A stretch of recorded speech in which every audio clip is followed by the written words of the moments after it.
Good evening, church family, and I certainly am excited about you joining us tonight for our midweek study. We are going to do something a little different tonight, but I'm glad that you've tuned in, whether you are tuning in live or whether you will watch this at a later time. I believe you will enjoy what we're going to share with you tonight. We are going to get away from the book of Mark just for a week, and so just want to first of all say again, thank you for joining us. We also want to remind you that this Sunday, June the 14th, we're excited about our on-campus worship service at 8:30 and 10:30. I want to remind you, and you'll see some announcements at the end. I want to remind you to register so we know how many are coming to each service and that we can take care of the proper guidelines during this time that we are in. And so we have been playing some special music on Wednesday nights, Dr. Barnes and also the Webbs. And tonight I want you to enjoy the Webb family. This is the entire family singing, and then I'll come back and introduce the lesson for tonight, and we'll have a great time learning some things and just doing something a little bit different. But right now, you enjoy the Webb family.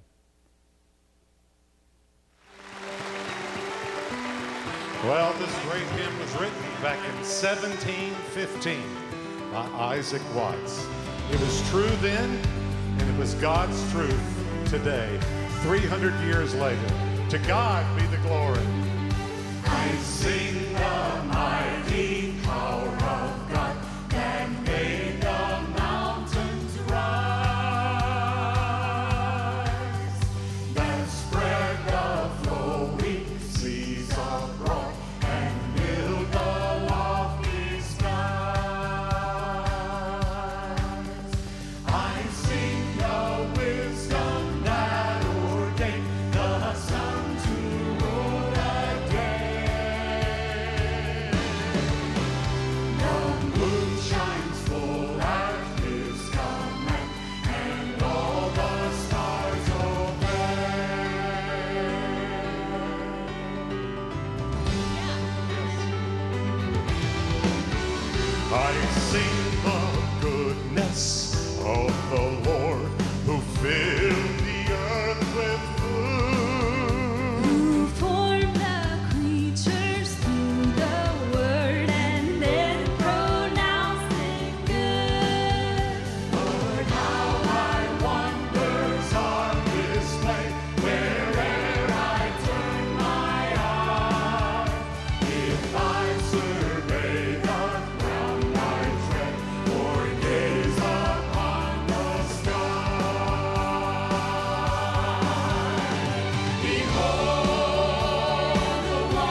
God, and we serve him tonight. Well, thank you, Webb family. I sure appreciate Parker sending some of those things to us, those links to be able to enjoy their music. And you be praying for the Webb family. As you know, they depend on their concerts and their ability to go to churches. And during this COVID-19 situation, they've not been able to do that. So they're really depending more than ever on the Lord and others in the body of Christ to provide their living and necessary things during this time. And so tonight we're going to show you one of the Better Together podcasts. As you know, during this time that we have had a transition in our national offices over the last year. Dr. Eddie Moody becoming our executive secretary. And one of the things that Dr. Moody started was a Better Together podcast, interviewing people from around our denomination and other places to deal with relevant topics of the day, or maybe to do a book review, or to talk about the COVID-19 situation, or the health of the church and other pertinent issues in our culture. And the one we're going to show you tonight is a one by one of my favorite, not only authors, but preachers, and that is Robert J. Morgan. Rob is a teaching pastor of the Donaldson Fellowship in Nashville, Tennessee, where he has served over 40 years. And of course, he has written many books. Many of you may have read some of his books. And I hope that tonight in the podcast, as you listen, that it will sort of whet your appetite to purchase one of the books that has recently come out called 100 Bible Verses That Made America. And so with all that we're going through and the challenges of our country going through a attack on Judeo-Christian values, I thought this would be a great podcast to show you and to share with you as something a little different tonight. And I hope that, again, you will consider maybe getting this resource and really going through it and make it a part of maybe your devotional life for a while, or just reading it and getting familiar with some of the things that he will talk about. So you enjoy Dr. Eddie Moody as he advertises and also interviews Robert Morgan and Pastor Rob as he talks about the 100 Bible verses that made America. So God bless you. We'll look forward to seeing you Sunday, and then you can follow up with registering when you see the announcements in the link at the end of the podcast. Thank you for joining us tonight.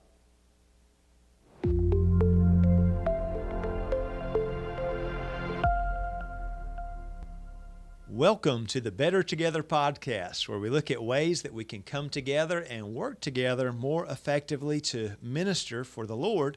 Today we have Robert J. Morgan with us. He's a best-selling author. He's the teaching pastor at the Donaldson Fellowship, and he has written a book called 100 Bible Verses That Made America. So he's written several bestsellers. Many of you have probably read some of his books in the past, but boy, this is pretty good, Brother Robert, for the times that we're in today. Well, I think that it's very important for us to know our history. I believe that Christians ought to know something about Christian history. The last 2,000 years of Christian history, we have people today who just think they sort of poofed into existence without any forerunners or ancestors in the faith, and there's a great shallowness when it comes to knowing about our church history and the roots of our faith.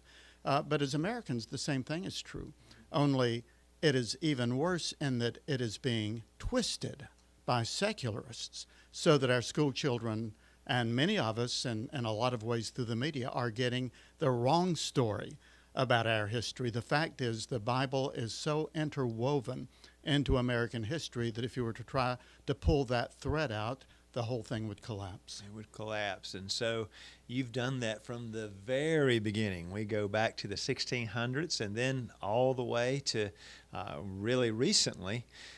Tell us what led you to write this book, 100 Bible Verses. I've always loved history. Well, I should say I've loved history since I was a freshman in college, because I had a professor. I went to King College in Bristol, Tennessee for my first year, and I wasn't very happy there. But there was one class that I was absorbed in, and it's because this young professor named Patterson, he was very nervous, but he taught world history and Western civilization, and he would pace back and forth and wring his hands and teach, but he would end up getting in storytelling mode. And I learned so much from him, even despite his nervousness and his pacing back and forth. He would just tell these stories. And I came to love history then. So I've been an armchair historian. I'm not an academically trained scholar in history, but I've just read a lot of biographies and history books over the years. And when you read the right books, many of them contemporary books in terms of the events they describe, in American history, you find that there is a profound influence that the Bible and that people who were impacted by the Bible has had upon our national history and upon even who we are now. So I wanted to track down some of those stories. And when I was meeting with my publisher and they were saying, where should we go next? I said, well, what about a book called 100 Bible Verses That Made America? And we knew that this was the election year and that there'd be a lot of interest in things related to all things American and political. So it came about, and I just loved the project. I really learned a lot myself. I thought I knew quite a bit, but as I dug into this, I learned a lot too. Well, we should say, like you mentioned, the contemporaries of these individuals. We're talking about books that, like Harriet Beecher Stowe back in the 1800s, a lot of original sources that you were able to track down and able to look into and talk about. Yeah, it's heavily footnoted. There are 100 stories there, and every story has several footnotes, and it was fact-checked really more thoroughly than any book that I've ever written before. My editors at HarperCollins went through and verified. In fact, the most glaring error that I made was, and I'm still not sure I made it, I think there's disputable numbers here, but the number of volumes in John Harvard's library that he left to Harvard University, or what would become Harvard University. I think I said there were 323. And I think my fact checker found 403 or something like that. Anyway, that's the minutia that they went into in fact checking this book. So I'm not guaranteeing that I haven't made any errors, but we tried really hard to verify what's here. Some of these things are remarkable answers to prayer and miracles in history and little-known stories, and stories that go against the tenure of what we're hearing today. So I wanted to make sure that people may not like some of these stories. We had one person who gave it a review, and I can't even say what they said about it. It was so obscene. So some of the secularists and others may not like these stories, but I do think that they are factual. Well, one thing that you notice from reading the book is we have always really had secularists, haven't we? You talk about where between the First and the Second Great Awakening, what it was like in our colleges and so forth. Why don't you tell us the story about that and how things kind of turned around? We ended up having a revival out of that. Yeah, so America was born in between the First and Second Great Awakenings.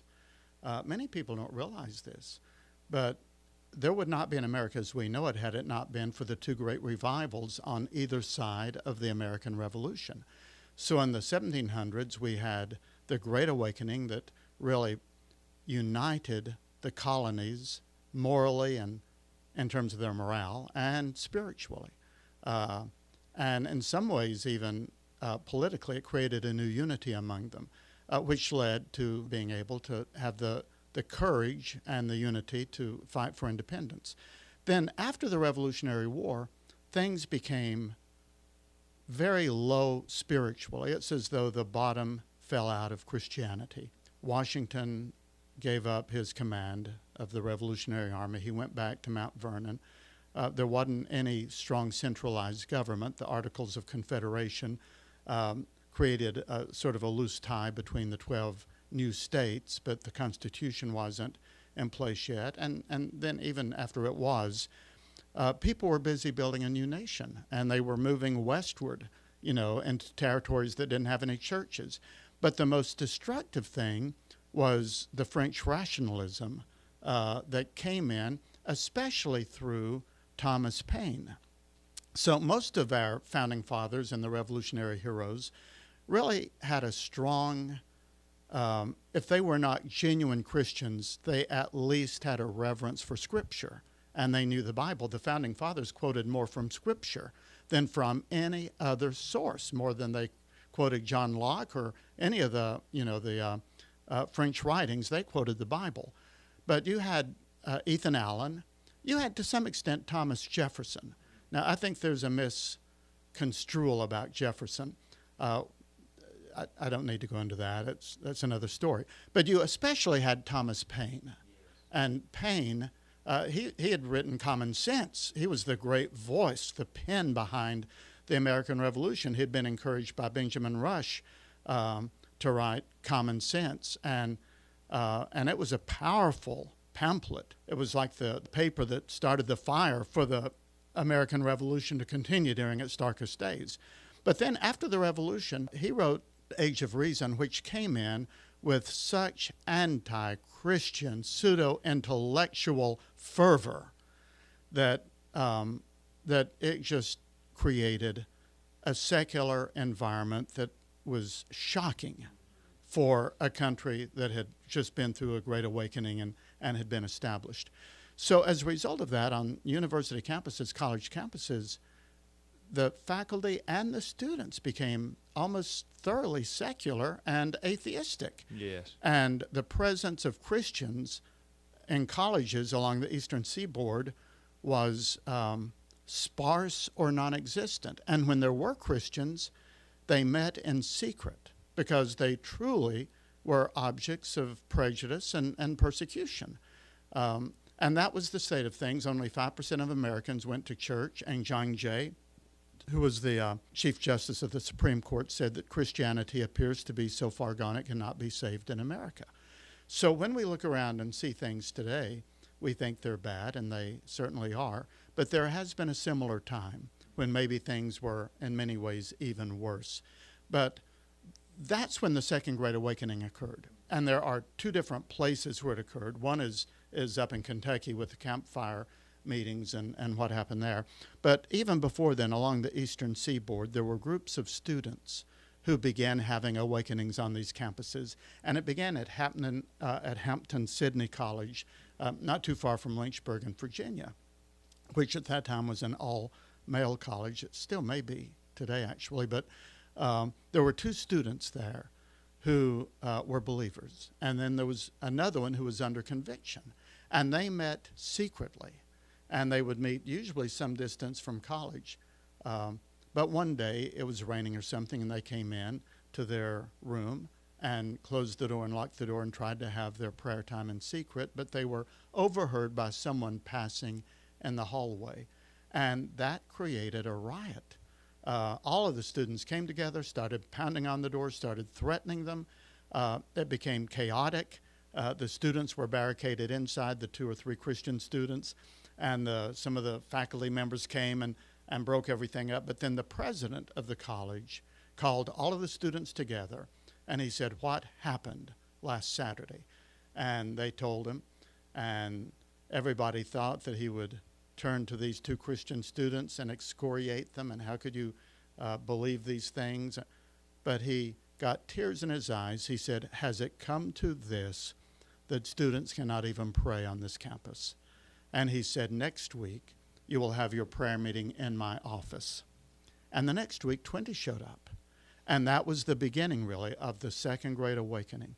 And it began spreading through that college and up and down. Some students, some colleges, virtually every student was converted. It was a tremendous turning to the Lord by students.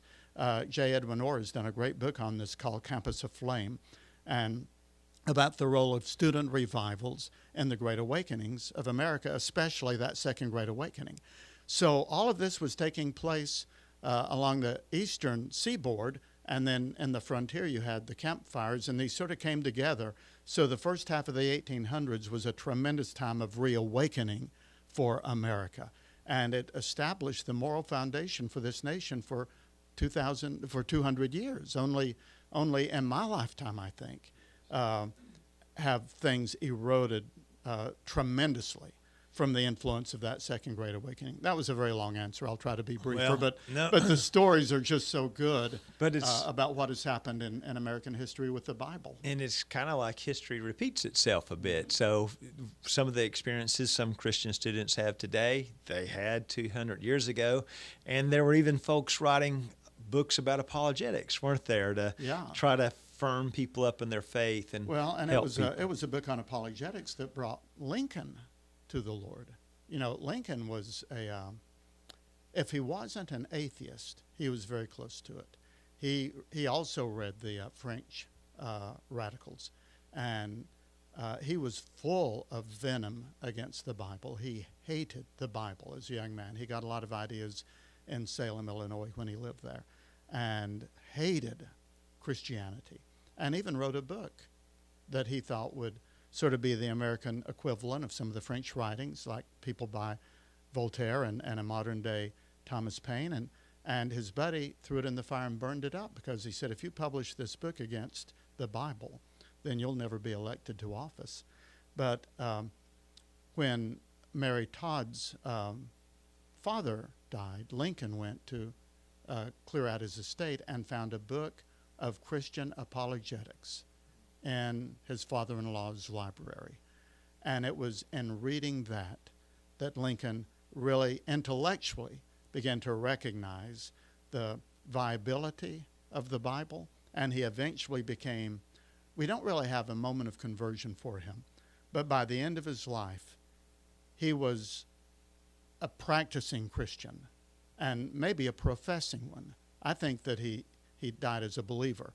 Although we don't have a moment of conversion or a baptism for him. But he went from atheism or near atheism to Christianity or near Christianity because of a apologetics book that he found in his father-in-law's library. So every generation has got to have these tools, and every generation has the hope of a revival. And so you can see that throughout. We've got to talk about the chaplains a little bit. So we talk about, should we have chaplains in the military now? Should we not? We've always had them, haven't we? Absolutely, from the first days of the American Revolution, even before George Washington was appointed the troops. From the very beginning of the shots in Lexington and Concord and the Battle of Bunker Hill and Breeds Hill, the chaplains were there. The chaplaincy is as old as the American Army. And when Washington took over the troops in Boston, that was the first thing that he wanted to make sure that in fact, when Washington was fighting for the British in the French and Indian War, he was terribly upset that the British were not providing Christian chaplains for all of the regiments. So even before the American Revolution began, Washington had an understanding that these troops need a pastor among them. And during the American Revolution, it was the colonial preachers who had been preaching independence in their pulpits. I mean, one of the reasons why the American Revolution started in Boston, it didn't stay there long, but it started in Boston, was because of these Puritan preachers preaching freedom of speech and freedom of religion. And the first shots fired of the American Revolution were fired at pastors and their congregations. So these pastors quickly became the chaplains. They would lead their own church members into Army for Freedom. And so the great chaplains of the American Revolution were the preachers from the pulpits who had already been preaching liberty, but the chaplaincy goes all the way back to then. And folks will have to read the book. We can't tell them all the stories, but there's even a fighting parson. And, of course, probably folks know a bit about the four chaplains. The four chaplains who went down on the Dorchester. Different faiths. It's a very interesting story. You had these men from different faith systems. You know, I'm not saying one way or the other what that means, except that as heroes in American history, they stood with their arms locked, giving their life preservers and their gloves and their coats to the men going down on the Dorchester. And when the ship went down, they were locked arms praying, and they went down together. It's one of the most inspiring, moving stories of World War II. We have to, I feel like, talk about Benjamin Rush. Yeah. Do you call him, I think, the forgotten The founder? forgotten founding father. Benjamin Rush really was the one who encouraged Thomas Paine to write Common Sense. And then later when Thomas Paine came out with Age of Reason, Rush was horrified. But this man was a medical doctor. He was primarily the doctor for the founding fathers. And he became the father of American medicine. And his whole story is fascinating. He was the one who, after the American Revolution, when the seat of government was in Philadelphia, and Washington by then was president, and the Congress was meeting there, the plague came through Philadelphia. And Benjamin Rush told his medical students, he said, first of all, we must stay here. Everybody else is fleeing the city, and they should. They've got to get out of this, the way of this plague, but we have got to stay here because this is our calling by God to treat the sick. And if God so wills for us to lose our lives, then we'll be doing it in his service.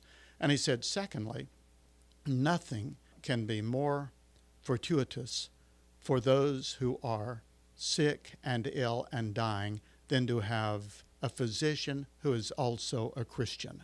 Now, I'm paraphrasing him.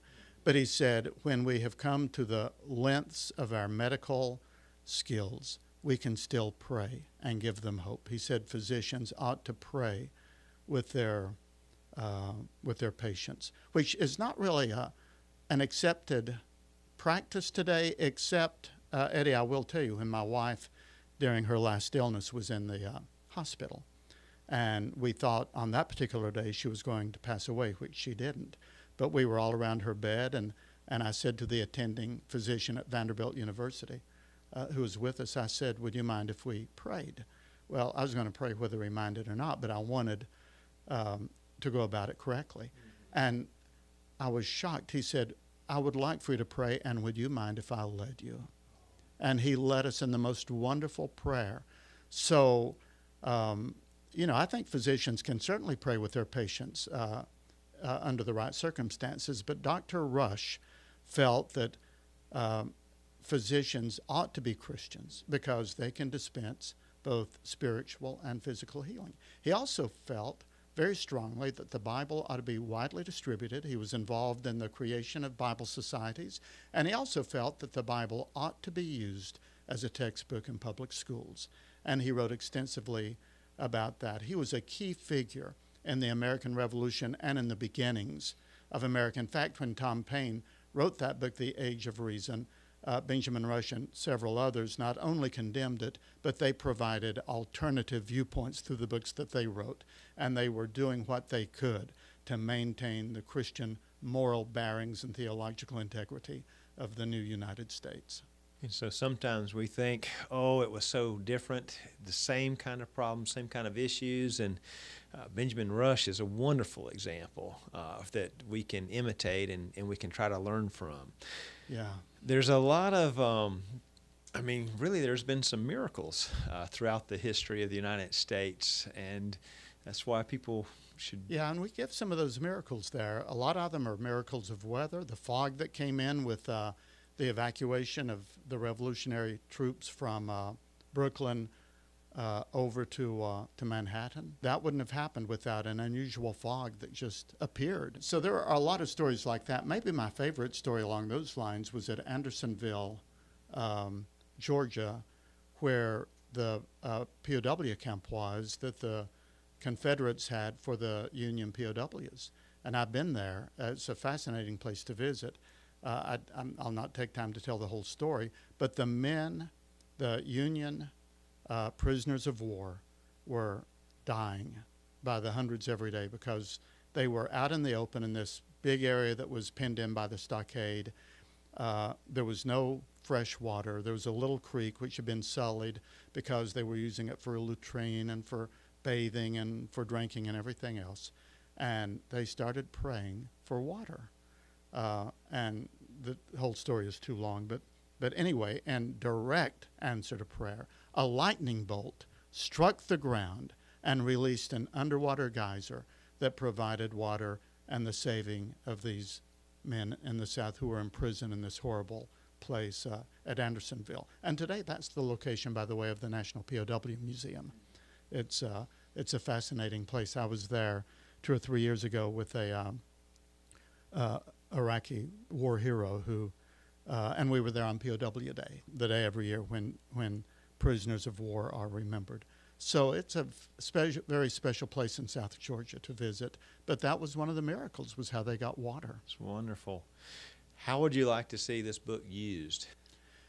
This is a book that every parent can read to their children because none of this material is showing up in public schools. In fact, public schools and the whole public school system for a long time have expunged all of this.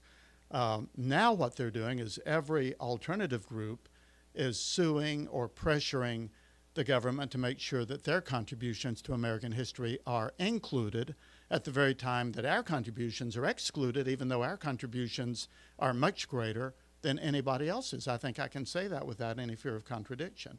So to read this to your children, every story is only 3 pages. And it will introduce them to founding fathers and heroes of the abolitionist movement and on up to current days who were impacted by the Bible.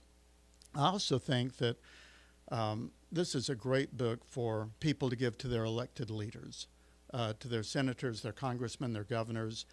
We're giving one next week to Governor Lee at the Governor's Prayer Breakfast here in Tennessee. And so our city council and people like that in office need to, many of them do not realize that America has not always been as thoroughly secularized as it is now. So to give this to elected officials is important. We also have a 10-week curriculum to go with this book.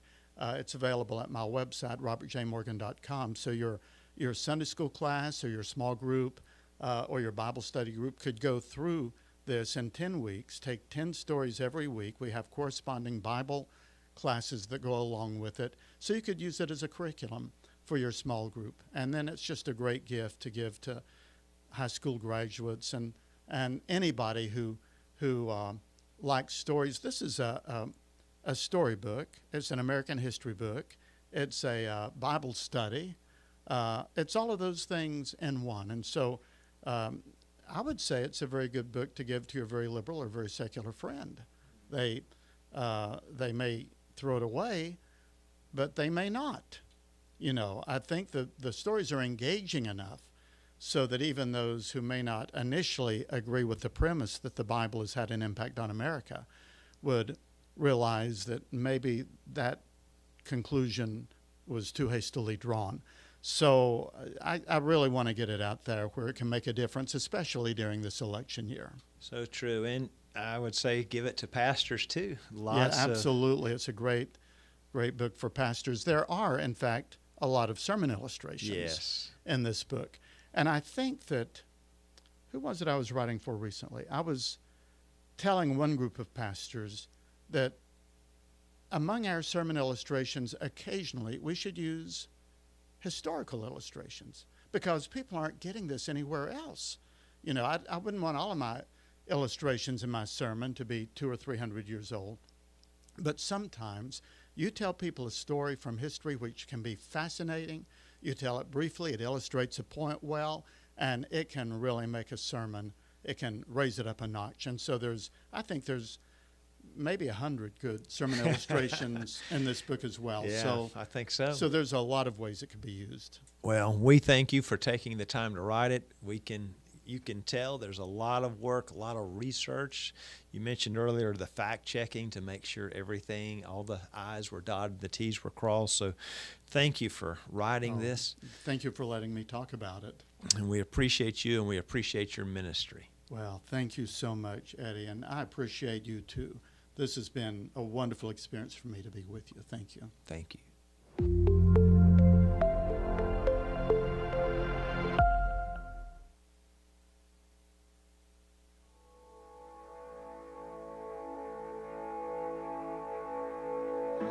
Letting go of every single dream, I lay each one down at your feet.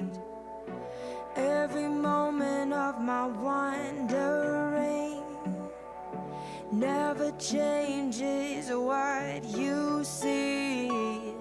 I've tried to win this war, I confess.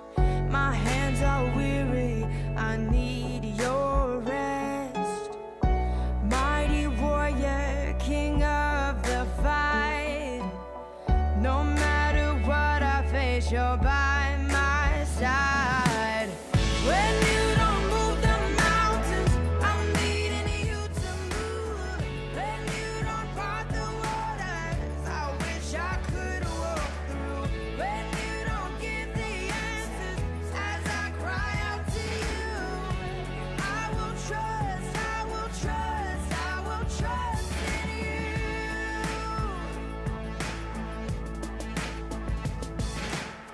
Truth is, you know what tomorrow brings. There's not